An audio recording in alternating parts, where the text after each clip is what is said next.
Welcome to the Extraordinary Marriage. And today I have Toni Hebel. And as you see, actually, you can't see on unless you're on YouTube, but she is all about forgiving forward. Hi, Toni. Hi there. Welcome to the show. I'm so glad to be here. Do you have a podcast, Toni? Well, we do a lot of podcasts. Let's put it that way, but we do not have Ah, one now. and that was a comment that comes from doing a podcast, Yeah, right? yeah, Welcome yeah. to the Sorry. show.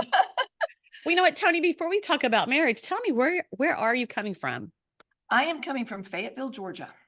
Oh my gosh, I don't remember that. Now I remember seeing that Yeah, on we're in the your same town, I think, aren't we? yes, I had totally forgotten that. So I'm kind of shocked hearing that because I wasn't expecting that. But you know what? So we're gonna be talking about forgiving forward. And I can't think of anything bigger in marriage than being forgiving of each other. So Yes. Toni, to start today, I want you to tell us a little bit about you and about your family before you even got married.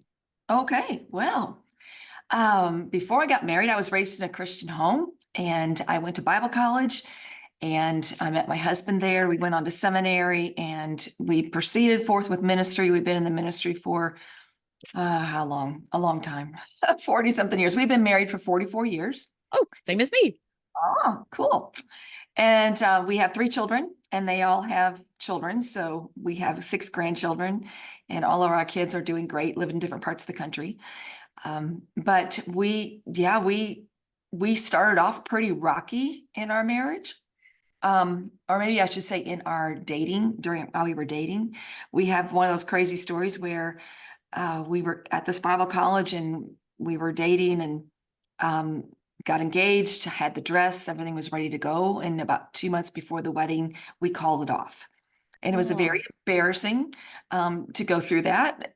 We were pretty well known on campus, and so everybody was kind of shocked. But we were just not getting along, and things were not going well. And boy, were we so glad that that happened because that prepared us for marriage because I moved away from where my husband Bruce was 800 miles away. And during that time we were apart for about 3 months, God worked in me and God worked in him. And so when we came back together, we fit like puzzle pieces. And had we not gone through that and God had not refined us like we needed to be refined, I think marriage would have been a lot more difficult for us for the things that we had to withstand in ministry and things we had to go through.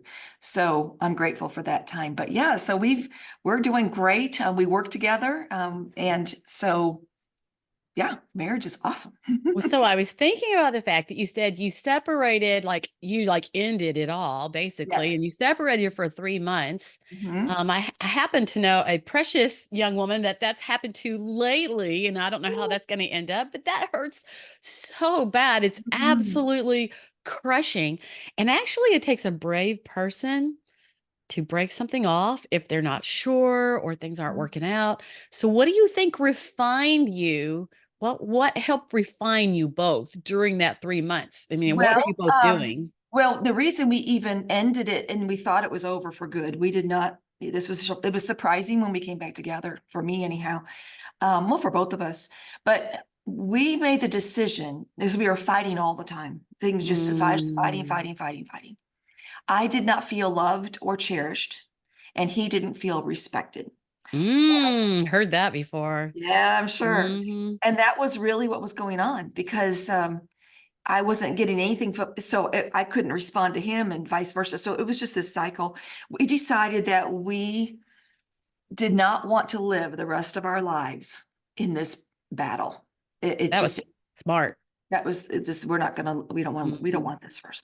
So when I moved away and I was living with my parents, I got to view without this is all back here. It wasn't frontal lobe for me, but just being around my parents who have a wonderful marriage. They're still alive today. They're still married. It's great, which is unusual for, you know, um, for a lot of people, but just seeing how my mom related to my dad without me really noticing it, but it impacted me. Suddenly you're paying attention, right? Yeah, and well, and just being around that culture of what submission looked like, what respect looked like, I guess is a better word for that time. But so and then I was dating just for fun, nothing serious, just going out with a guy and playing tennis and that sort of thing. And he is I would not call him a leader. And so in order for this, for me to even be around him, I had to pull back on me because I'm very strong. I'm a leader. My husband and I are both leaders. That was part of the problem. So I had to be, I was like, I had to force myself to not take charge and just to make the relationship work. And it was just casual. So that was doing something to me without me knowing it was doing something to me. My Okay, husband, oh, go ahead. Tony, I'm going to jump in because you just said a red flag statement of we both, now I can't remember like we're both strong minded, we're both Both strong leaders. leaders. Mhm. And that's what happens. And that's what I actually teach on is the communication styles Mhm. for people. And when you're both strong leaders, you're both awesome. I mean, like we all need leaders in all different aspects of life. Mhm. But when you have two leaders, let's see, what was it? Somebody said we were doing a Christmas dinner, and I was with a bunch of my Mary Kay sales director friends, and our husbands were there too. And we were all leaders. And then the husbands are leaders. So you put us all together. We were used to working together. And one of the husbands says, okay, we got too many chiefs in here, not enough Indians, right? And I Yeah. think that's what happens when you have two strong leaders. Their Mhm. natural ability is I, I'm the leader, right? It's like the little Right. kids in line at school, where one Right. little kid is always trying to be the leader and not letting anybody else lead, right? Right. Well, if you look at the Trinity, all of them are leaders too. And Well, yet they get along because there's this mystery of distinctive oneness going on with the Trinity. And the Father is the one that he is the authority, and the Son operates out of the delegated authority from the Father, and the Holy Spirit operates out of the delegated authority from the Son. And so it's the same with marriage. And so I had to learn where my delegated authority was. I have the same essence, value, all of that, but I have a different responsibility, a different function, a different role. And so my husband, during that summer we were apart, was dating a girl whose family was so full of love and cherished each other and spoke highly of one another, encouragement. It was words of encouragement. It's my love language. And so I was lacking that. And we were raised in a culture where there was a lot of flattery given. And my husband couldn't stand that. So he didn't give anything in order to not come across as being insincere. He wanted to be sincere. So he got to see what sincere words of encouragement look like just being around this family that summer. So when God orchestrated our events to meet up again, I could not believe that this was the man that I left 3 months prior. He was a different person completely. And he said the same about me. And so we had a 4-day meeting. We gathered together at my grandparents' house, and we were together for 4 days, just hanging out. And day one, we made up what we reconciled our relationship. Day two, we said we would date each other again, but we would date other people. Day three, we said we would just date each other. Day four, we were back engaged again. And it was oh, just bam, bam, bam, bam. And it was just amazing. And if you were to meet my husband today, you would never in a million years imagine him as a person who didn't give build up with his words and encourage and cherish and love. And I'm so blessed. I think he must tell me how gorgeous I am and how much he loves me 10, 15, 20 times a day, no exaggeration. It is just always going on. Tony, that is the thing is so much more is caught than taught. Like we could tell our kids what we want them to do, but Yeah, they're going to do right. whatever we do and Mhm. they're going to mimic whatever they see. And then we as adults do the same. We mimic whatever we've seen in our parents' relationships. But the thing I'm hearing from you is that, two strong people coming together and the clash that happens. But I want to go back to the fact that you were talking about the father, and you didn't actually mention all of them. And so, if somebody's not a Christian, you have to understand that. I think Yes. Tony's talking about God, of the God. Father, the Mhm. Holy Spirit, and help me, Jesus Christ, and his son. Jesus Christ. Right? It's a holy trinity of three different things. And so, Sure. you guys were at Bible college. This is Mhm. where you're learning to go forward and be able to share and exhibit all the qualities that God wants us to have, right? Mhm. Yep. And so when you guys broke up, because you loved each other so much, you still really loved each other. You loved Sure. each other so much that whenever he broke you up and you felt like you were crushed and hurt and life was over more than likely. Because I Mhm. my husband broke up with me for 2 weeks. I thought not 2 weeks. For 2 weeks I still remembered him. After that, I was like, oh well, I'm moving on. But for 2 weeks I was crushed. But he actually broke up from with me for about 3 months while he went to college. And I figured I would never hear from him again at that point, actually. But I think whenever we break up, sometimes we learn, just like you're saying, we maybe we go into something else. But for you and your husband, God had that special thing so that leaders are awesome.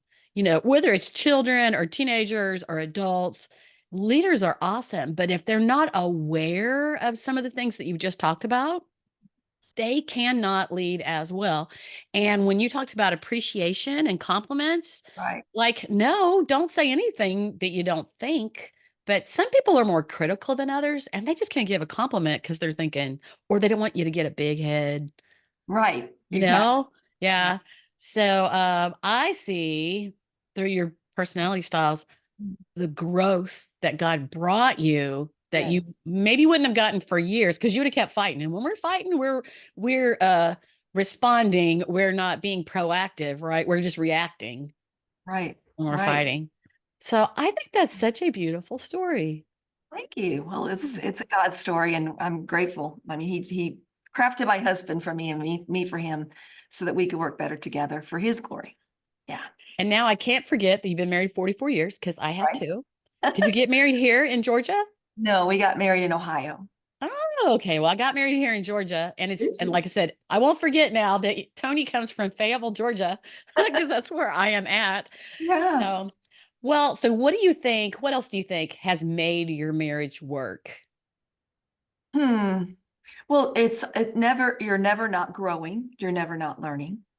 And so there's some tools, I guess, that God has given me. I can easily speak up or want to control or manipulate because I'm expecting something to happen. So I'm going to make it happen. But that is such a wrong way to live. And God has taught me a lot about that, a whole lot about that. A lot of So us. when I am tempted to instruct my husband in any way, you need to do this, you need to do that, whatever it is. I have learned that I need to first, God, is this something I should even be bringing up? Because to bring this up is to say, I don't trust him, or I don't believe in him, or he is not, he's not capable on his own. Or I know better. Yeah, all those yucky things. We don't Yeah. mean to do that. So sometimes, many times it's like, no, do not even bring this up. Just let me handle this, whatever this is. But I've also learned that when I want to bring up something to him that I'm not sure how he'll take if I just come out and say it, I will ask him a question. I will say, could I make a suggestion? Yes. Is it okay if I make a suggestion? Those have been powerful words in our relationship. If he says no, then I honor that. I'm like, but most of the time he says yes. And then he can take it or leave it, whatever it is. But I'm not manipulating, controlling. I'm yielding. I'm putting myself under his authority of our home, he is that authority, and just asking him if I can make a suggestion. And that has been really a great way to have a marriage. It works for us. So what I hear on this though, you said that you guys were both headstrong. You were both leaders. And so that's a typical thing of that style person that don't tell them what to do. You're Mhm. going to find it wouldn't matter if you were also, a leader like him or not. If you try to tell them what to do. My daughter has two small children and they're so sweet and so Oh, awesome. I bet you love them. They are, but they are headstrong and you Mhm. have to be persistent with them. But even with kids, uh, yeah, as parents, we tell them what to do, but even as kids, giving them a couple of choices Mhm. helps. But when it comes to spouses and we try to tell them what to do, that headstrong person, I mean, like their heels are dug in and they're not going to listen to anything else you have to say. So, Mhm. Tony, I have to ask you, since you were a leader, they have that style also. How is that for you when he tells you what to do? Yeah, I have to think that, like, not react if he says something. Um, but honestly, we've been doing this for so long. We don't tell each other what to do. I mean, that's not a common thing that we do. I'm trying to think back to those days when it was that way. You feel you have the feeling comes in you like, who are you to tell me what to do? I'm capable. We've learned something, what we call, I'm not sure what we call it. There's not really a category, but we've learned the difference between being responsible for someone and being responsible to them. And there's a big difference between responsibility for and responsible to. I like When that. I'm responsible for someone, I am basically more concerned with their performance than them as a person. I'm a manipulator. I want to control what happens. I don't really listen to them. I'm feeling very tired and anxious and all that stuff. We're talking like kids. That sounds more like children, right? Yeah, we Responsible do. for. And we can do that for our kids too, which is not good. But when I'm responsible to someone, I am just a helper. It's more objective. I'm there for them if they need me. I'm concerned with their ability to make it. I encourage, I truly do listen, and I don't carry the weight of all that because I'm not responsible for them. I'm just responsible to them. So we've learned to live in that lane of just being responsible to one another and not for one another. And that has taken off a great deal of burden. And whenever you're responsible to someone, this is a really big thing for a marriage. I'm responsible to my spouse, and that means, if I say I'm going to make dinner or I'm making dinner, and if he says he's picking up the laundry and picking up some groceries, he's picking up the groceries. Responsible to the other person is each of us doing our part Mhm. and coming together. And I love the analogy teamwork, TEAM. Together, that's two people. Everyone achieves more, and you have a happier marriage. That comes from my old Mary Kay days. I can't help it. Where you're working your Yes. business and moving forward like that. But it always applies. TEAM, team, together, everyone achieves more. And when you work together, you respect each other, then you love each other. Toni, I want to go back to your fact of love and respect. I think there's a book on that, It sure love is. and respect, and how, Mhm. I'll let you tell it because I'm sure that you probably teach on that. Well, that is a commandment by God and it's for our good. And so I am instructed in my position to respect my husband. And that can mean a lot of things. It basically is saying words like, I'm so proud of you. I believe in you. Um, Respecting his position, not stepping over him. And so respect is my responsibility. When I respect my husband, I'm really doing it as unto the Lord, as unto God the Father. Um, it's even if he's not respectable, my responsibility, we talked about that earlier, is to respect him as unto the Lord. If I'm not respecting him, then I'm not respecting God. And so it really comes into belief. What do I believe about that? That I will respect God, so therefore I will respect my husband. And for my husband, his job is to love me as Christ loved the church. So he's got it even worse. He's got to die for me. I'm not asked to die. Well, you So know what? he, Okay. Well, I'm going to take that another step and see what you're saying is coming straight from the Bible. And I Mhm. teach the youth at church, and one day it just kind of came out of nowhere. I said, "You know what? This Bible is your safety net. It This is. Bible is your safety net. It will guide you. It'll never misguide you, and it'll guide you into your best choices. It'll guide you in every way. The Bible is your safety net." And what you're talking about, and you might not have actually heard this before, love and respect. Okay, I just did a prior episode of The Extraordinary Marriage, and it is on the crazy cycle. Have you heard of that? I have heard of it, but I don't know that I'm I'm, only going to give you just a touch on it. And anybody who's hearing this, go back and look for that, the crazy cycle. And it is about love and respect. And my husband and I came across that book or learned about it many, many years ago. And it is when the man needs respect and the wife needs love. And absolutely. when he's not respectful, maybe he's talking down to her or there we go, telling her what to do, right? Maybe he's talking down to her or demeaning her or telling her how she didn't do something well, or expecting more than she could actually accomplish. For whatever reason it is, he's talking, he is disrespecting her. And when he disrespects her, she's not feeling very loving towards him. She's not even liking him very good. Now, when she's not liking him very good and, she's not feeling loving, he's not getting a kiss at the door. She's not sitting beside him on the couch because she's not very happy with him. And in turn, then he's not feeling respected.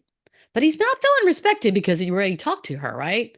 But if you turn this around, maybe a woman has had a really hard day. The kids have been terrible. There's been messes around the house. I mean, like whatever happens, with families, uh, maybe the toilet's clogged and it's all over the place. It's been a rough day. He comes in and she is not her usual loving self. She's not feeling loving because it's been a hard day. Maybe she has trouble asking for help or expressing herself. Instead of just telling him she's had a hard day, she just acts unloving. And when she's not loving, you know, I like to do that thing like, where his head, your head goes, oink, oink, oink, Yeah, I'm showing it, but when you're on a podcast, you got to like give some sure. sound effects too, right? And now, like, he's like, she hasn't made dinner and she didn't even greet me, and she's not being very loving, whatever that is for them. And so then, he's not respectful. And it's a cycle, and somebody has to stop it. But look, it's biblical. Yeah, it is. In our marriage, we call that the red flashing light. So if I um, am feeling unloved, that is my red flashing light that says, oh, my husband must need some respect today. His respect tank may be empty. There you go. And Yep. so by the power of the spirit, I will intentionally go respect him and however that looks like at the moment. And for me, if he's feeling disrespected, instead of taking that personal, he says, wow, she really needs some love today. What can I do to make sure she knows that she is cherished by me? So we use that whole feeling, that whole experience as our red flashing light to help the other one. Because I'm not married for me. I'm married. I'm here in this marriage because of what I can do for him, and he's in the marriage for what he could do for me, to build us up and to walk closer with Christ, to be what God wants us to be. So it's not a selfish. The marriage is not focused. It's not me focusing on me. It's me focusing on what can I do for him. So that red flashing light is something we literally. I mean, it's like a literal thing that we pay attention to. And I'm hearing awareness. Mm-hmm. And whenever you are aware, you can do something about it. And when you are unaware, being reactive and not being proactive, you can't be proactive if you don't know that what the problem is or how to fix it. So Mm-hmm. that's what I hear on that. Well, Yeah. that's awesome. All right. So now, right behind you here on YouTube, it says forgiving forward. So, Yes. what is that, Tony? Because I know that unforgiveness or Mhm. playing the blame game or, just not letting something go, uh, it can ruin a marriage. It can ruin a family. It ruins people with their children not coming back home to see them. It ruins things. It So, does. tell me about that. Whoa, that's a big question. And Forgiving Forward is the name of our ministry. It is something we never planned on doing in a million years, but we were wounded a lot in our lives. And so because of that, we didn't understand forgiveness in the midst of it, but then God taught us about forgiveness and we became free. I mean, it's radical freedom. So God called us into this ministry called Forgiving Forward. It's a whole story. But anyhow, this is an interesting thing we see. We do a lot of forgiveness coaching. What that means is we have a center in Fayetteville and people come from all over, or we do it over Zoom. And we coach couples to freedom. We have people that come that are divorced, separated. We have remarried them right there in our coaching room. Oh, that's When the great. ones are divorced, it is our breakthrough rate, and it's not us. It's just the message that God has given us. It's very practical, and we Mhm. do it with them. But we have a 90 to 95% breakthrough rate with every couple we meet with in one sitting. but that one sitting is usually 3 to 4 hours long. That sounds radical, but that's just our story. We've been doing this for 15 years now.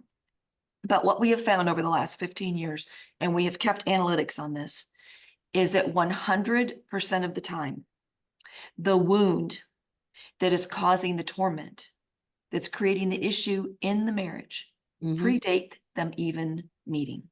Oh, yeah. Predates. Yep.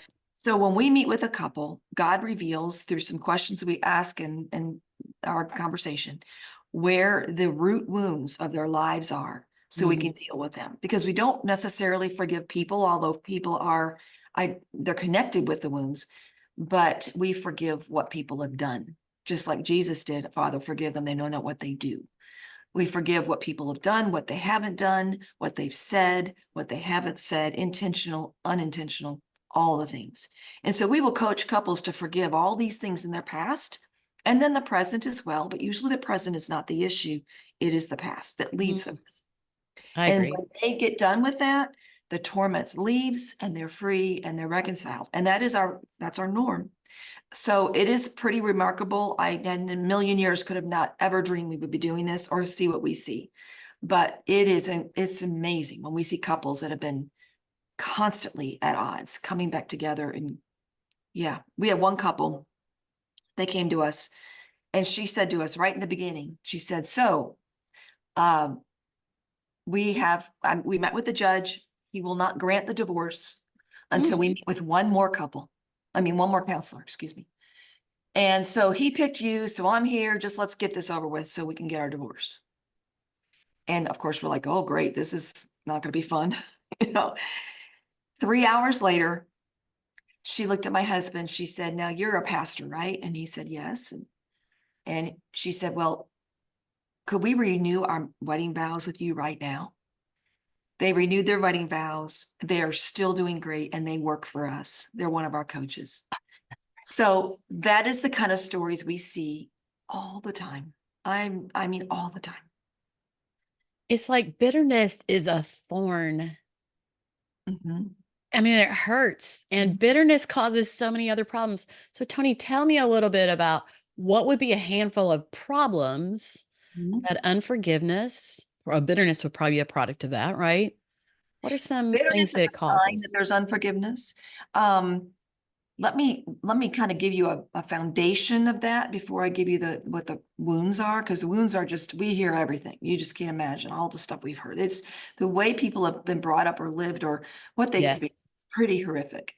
Um, but according to Matthew 18 in the Bible, we learn that when we don't forgive, I'm going to give you the synopsis. When we don't forgive, God disciplines us because what we're saying without knowing we're saying it is, thank you so much for forgiving me, God, for all the things I've done.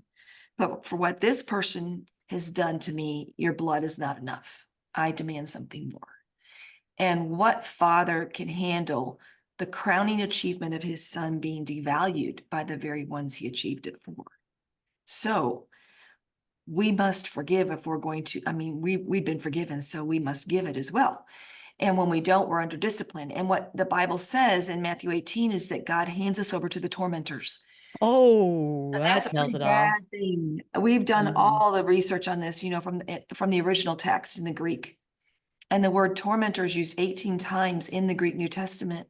And every time it's used, except for the possible exception of one, it's not as direct. It refers to Satan, hell, demons, all that stuff. God doesn't fight Satan, he uses him. And so what we see when people don't forgive, this is what the sign is. I could tell when I'm looking at someone, when I'm talking to someone, if they have unforgiveness, if they're struggling with anxiety. I mean, I'm talking gripping anxiety and gripping depression down to where you want to take your life. Mm. Also, anger issues, outbursts of anger, controlling anger. We see it with fear. That fear, I mean, not that, we're all going to get afraid of a snake, but this is the kind of fear that where you panic attacks and you're just full of fear. And we see it with all of the addictions, whether it's sex, alcohol, drugs. The addictions are a reflection that we are trying to satiate a pain in us that we can't get rid of. And when people forgive, the addiction stops. I know I'm being really radical here, but this is Oh. But it's so true. See this and we've experienced it. Our kids have experienced it. Our families experienced it. Our church has experienced it. It's just gone on and on. And so when we help someone forgive the wounds of their life, and that could be 100 million things, and it doesn't have to be real big. I remember one lady coming to me. This was the funniest story. And she said, I know I'm in torment because I'm experiencing, and she listed some of those things I mentioned. And she said, but I cannot figure for the life of me, figure out who I need to forgive or for what, because nothing's Ooh. coming to me. I've had a good life. I have no wounds. I have nothing. Now I'm thinking, oh, that's probably not true, but because we've all been wounded. The only people that don't need to forgive are those who have never been wounded, and I mean, even Jesus was wounded. So I just prayed. I said, Lord, we need help here if she doesn't know who, and can you reveal? And we waited for a moment for some quiet. And then out loud, these words came out of my mouth. I said, you know, Kathy, it doesn't have to be a big deal, like you were molested or raped, or your dad left your mom, had an affair, was an alcoholic, all those things. It doesn't have to be a big deal, something big like that, if we're going to categorize it. It could be something small like, and then I'm just like, top of my head, I just said, like you were 5 years old and your mom promised you this particular Barbie you really, really wanted for Christmas. Jeez. And you woke up on Christmas morning, you ran to the tree, and the Barbie was not there. And you were so hurt that she promised it to you and you didn't get it. It could be something like that. Well, this woman leans forward in her chair and she goes, how did you know? I said, how did I know what? I was 5. I wanted this Barbie. I asked for it. Mom promised it. It wasn't there. And that led to a series of unbroken promises through my entire life, to the point I could not trust her words. Oh And my gosh. he forgave all that and was completely changed. So much so she went home. And because, we can't control our husbands' hearts, we can't make them do anything. We shouldn't even try. But she went home and was a different person because the torment was gone. All the torment she had suffered, the anxiety, the depression, the things I don't remember all her details on that, but that was gone. So she was a different wife. She was a different person. So much so that he called and said, I don't know what you've done to my wife, but I want what she's got. And he got free, and their marriage has just thrived since then. So that's what happens when we don't forgive. We are put under discipline. We're not punished. We're under discipline because we're not reflecting the Father and not Or allowed to be grateful. tormented. Mhm. So we forgive, we get free of torment, and then everything, it's amazing. Everything falls into place. Yeah. I love that because I too have a passion for marriage and for couples because I believe Absolutely. everything starts when we're children. And as married people, as adults, if we can't get our act together, Mhm. then we're messing up the next generation. And we're not really thinking about that. And our parents are only doing the best that they could do And we say, because absolutely. of what they knew or Mhm. they experienced. But I am finding, as I started in really all about behavior styles because they really do matter in a marriage. They matter in every relationship. But I have found that the problems that people have, and then it comes out sometimes through their personality styles, the weaknesses in their personality styles, the problems that they have are from their past. And see, this woman even thought she was pretty happy, didn't she? Mhm. Well, she Like, knew why she am was I having tormented. trouble? She knew she was struggling, but she didn't know who it was that wounded her and what they did. And she didn't even know. Like when I'm bothered, I know who I'm bothered at. Yeah, I know, me too. Yes. And it's funny because we'll be meeting with a couple and the man will say, well, she does this and did it and list all these things about his wife that she's doing. And this hurt me when she just said this so we'll ask him, we'll say, okay, so you're saying that you do not feel valued. You do not feel like you're good enough, right? You feel shame. Yeah, she shames me all the time. So then we'll say, who's the first person that shamed you in your life? Mm. He'll go, my mom. And he'll start describing his mom. It's not her, it's his mom that he really has the issue with, but it looks like his wife. Yeah. Wow. That's so heavy. And we live in a world of desired perfection. Don't we? People desire to have things perfect, for things to look perfect or whatever, but nothing matters but what's within us, within our heart, our thoughts, and whatever has happened to us in the past. if we reach out and figure it out, pray about it, Mhm. seek it, find it, then your whole life can be better. Perfection, you don't have to be perfect. No, not at all. God's grace is there for all of that. In fact, there's another phrase we use in our home. Give them permission to be wrong. Give them permission to blow it. Just it's okay. You know, we're all on that journey. We all blow it. And it's Absolutely. give each other permission to not have it together. I was going to say, I blow it all the time. I'm very aware of behavior, but some things had gone on with me, and I was thinking, I could give advice and tell somebody how to get past something. But whenever my emotions got in the middle of it, then you're hurt. Mhm. You're frustrated, and it's different. And that's why sometimes it's important to reach out for somebody else to take a look and, you know, fresh eyes, fresh thoughts, fresh Absolutely. mind, because sometimes things are too close to us, just Mhm. like the stories you told, they're too close to us that we can't even see it. Right. But when you're willing to reach out and get that help and be open Mhm. and be aware of that there is a problem and Mhm. seek help and find help, you That's what we know? do all the time. Yeah, I it's love that.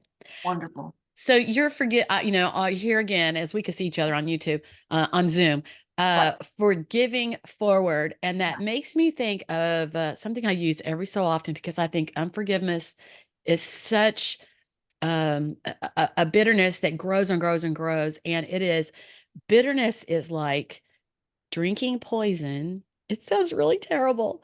Drinking poison and expecting the other person to die. Sometimes people are holding a grudge and they're in such a way Mhm. that they are miserable. If I'm really mad at somebody, I'm just miserable. But whenever you're upset with somebody, you might be miserable, but they might not even know there's a problem. Right.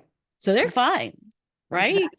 So Exactly. whenever you're the one that's unforgiving or bitter, you're the one that's usually hurting. You might be hurting somebody else. I've heard of, I have a friend who's, and bitterness is passed on. I have a friend, and actually, I can think of some family like great aunts, where there was greed or something else came into play, and then there was unforgiveness, and then it went down through generations where another generation families split, parents, kids didn't talk to their parents anymore because of this or that, and unforgiveness. So unforgiveness, it can ruin, it just grows like infection. It's like an infection. Yeah. Well, we see that even in the Middle East between Jews and Arabs. Oh, Unforgiveness has been passed down because there's two brothers that didn't forgive what Isaac and Ishmael did not forgive what dad did. And so here we are today. oh my gosh, absolutely.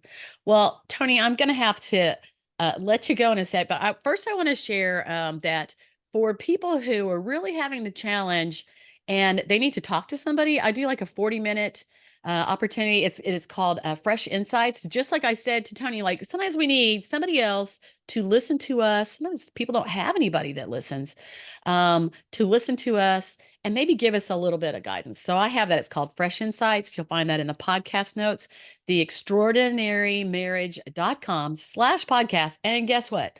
Tony, you'll have how to uh, contact her too. Now, you might be right here in Fayetteville and you're going to be able to figure that out. Yeah. So, Tony, what all do you offer? What are ways that they can contact Well, you? we offer many things. We've written the book called Forgiving Forward, and it's on sale right now. We have a reduced sale, really, really low. It's on our website. So forgivingforward.com is where you're going to find all of this. We write a blog post once a week, so you're going to see help on there. We have something that we're really excited about called the course. And if you go to our website, just click on the course. It's a brand new video project where we teach this message over 8 sessions. It comes with a free study guide. And so you can learn all the how-tos from this course. And if you have Right Now Media, we're on Right Now Media, so you can access it there. We also do what we call forgiveness coaching I mentioned earlier.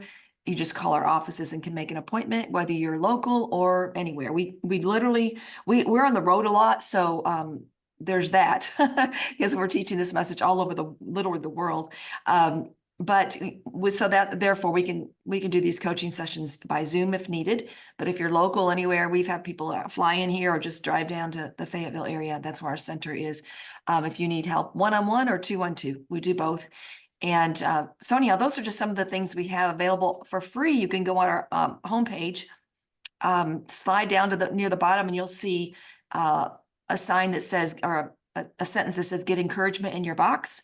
If you put your email in there, you'll get our weekly blog post. There's also another one that says the forgiveness guide. So the how Mm. to, we teach people how to forgive, and it's nothing about going to that person. We don't do that. It's between us and God. But the how to, how do you know you've really forgiven? How does the torment leave? How do you do this? So we have the forgiveness guide, and that's free. You can get that. You give us your email and we'll send you a direct download. Um, so Give those us are your some of the ways. actual website, Tony. I It's mean, it's going to be in the podcast notes, but right. please give me The go ahead and give website it to them. is, yes, the website is forgivingforward.com. There you go. And I would suggest that anybody who's having challenges and you might be in a position where you have nobody to talk to, do this. It changes your life. I mean, I can't even tell you I'm so sad whenever I see families crumble because of things like this. And you said that you have an online course. Yes, it's an online course. So anybody anywhere can Yes, do this right. course. And Absolutely. there's nothing better to invest a few dollars in Yes, very, very little. yourself, your life, your marriage, your kids, your family, your friends. I mean, living life happily and healthily instead of being bitter and frustrated. Find out what's bothering you. So if you can't get right with them, there it is online. And I believe I've done so many things online. I'm so grateful for all the training and inspiration that I've been able to get online. So, well, I thank you for being with me today. And we just met somebody else, I think, introduced us, or you reached out to me. I can't remember exactly, but since you're right here in Fayetteville, Yes. maybe it was that. And we'll talk about that in a minute when we get off. But, I'm so glad to have met you, and we'll have to get together around here. We'll have to meet for lunch one day. That sounds like a great idea, Connie. Thank you for having me, and just honored to be on your show. Thank you. Thank you, Tony.